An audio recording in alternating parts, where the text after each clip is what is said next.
All right, everyone. The Supreme Court of the United States has refused to hear arguments in the Obergefell overturn attempt, actually. There was a clerk, of course, who didn't want to issue gay marriage contracts, was sued. This led to the entire situation. I would point out that the liberals were actually the ones that pushed this particular issue. And then in the end, you get your decision, you get Obergefell, and indeed, gay marriage is the law of the land. I don't really know that many Americans that have a problem with this because it's literally just a proprietarian contract. This is not a religious marriage ceremony. Let's say that you belong to a religion and it believes that, marriage can only be between a man and a woman. That's fine. Nobody's compelling your church nor can compel your church to perform a gay marriage ceremony. There was always, though, another side to this story, and it's one that I tried to point out, and a lot of people, from a constitutional perspective, they just glaze over. They don't seem to understand it. There were also churches that wanted to issue gay marriage contracts, the Episcopal Church, for example, being one of the major among them, along with the Unitarians.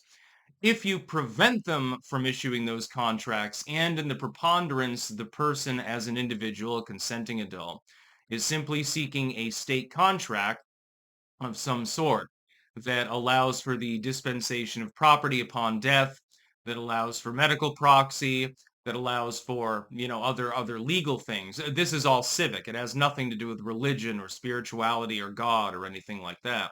Effectively, you are violating the First Amendment rights of those groups. Nobody is harmed in the process of doing so. So this isn't like the circumcision debate. I believe in banning infant circumcision for both genders, and there are only two of them, by the way. But effectively, you're cock blocking their First Amendment rights to perform such ritualistic marriages and then have them codified by a legal system.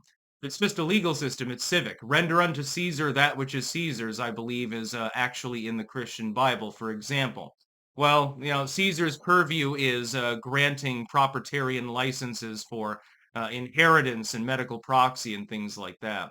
SCOTUS has simply decided not to hear the case, and this was predictable. And this is what I said days ago.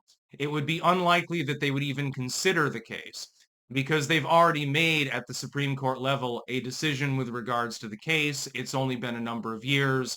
The other thing that they're going to preponder, and Supreme Court does do this. Now, is this legally binding? No. Is it still meaningful in their decision making? Yes. They looked at the broad view of the public and said, most Americans at this point do not have a problem with the fact that gay marriage licenses are being issued. Well, then we're not going to revisit the case because there's no reason to rock the boat. Nobody is being harmed by the fact that gay marriage licenses are being issued. If you're a religious authority, so let's say that you're a pastor, a rabbi, an imam, something like that, a priest, you do not have to issue the gay marriage license, nor any other marriage license, by the way. There are, situations in which a couple, some small town somewhere, they want to get married. But the pastor knows that there's some funny shit going on and says, no, I'm not going to marry you at all because this is wrong in the eyes of our Lord. Under the First Amendment, they can do that. Of course, you can always go to a justice of the peace, a judge, a ship captain actually can marry you as well. It sounds pretty cool to me, marriage at sea. You can do all of these things. So you're not really being discriminated against. It's just they're exerting their religious will. They're saying, I don't agree with this. I refuse to codify your marriage. No, you're not going to be using our chapel for your ceremony. And that is their right. Does a government worker, so somebody who's working in a clerk's office, a judge, a justice of the peace, it's somebody who's taxpayer funded or has been elected by the community, do they have the ability to prevent this marriage from going forward? No. They might make it a big excuse like, hey, I'm busy on that day. You say you want to be married on November 17th, but I'm going to be in Aruba at the moment, so I'm not going to be able to marry you. You're going to have to find someone else. You can always use a workaround. Nothing wrong with that if that's really what you want to do, if you're that averse to it. But if you're publicly paid or you're a public official in any capacity, then you're held to a different standard. We should be doing this, by the way, across the board. First Amendment, broadly applied to the public. You're not in a taxpayer-funded situation or working for a company that's taking government grants. Your right to speak your mind should be absolutely sacrosanct and absolute. But let's say you're a judge.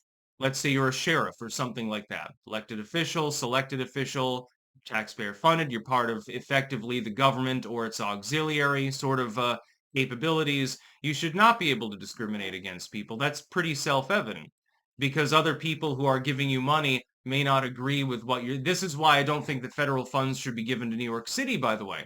It's a perfect tie-in.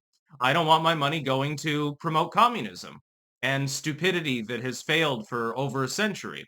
I shouldn't have to pay any money into that particular system. It makes absolutely no sense. Likewise, I don't think that we need to be sponsoring people who are openly violating the law with regards to issuing proprietarian contracts.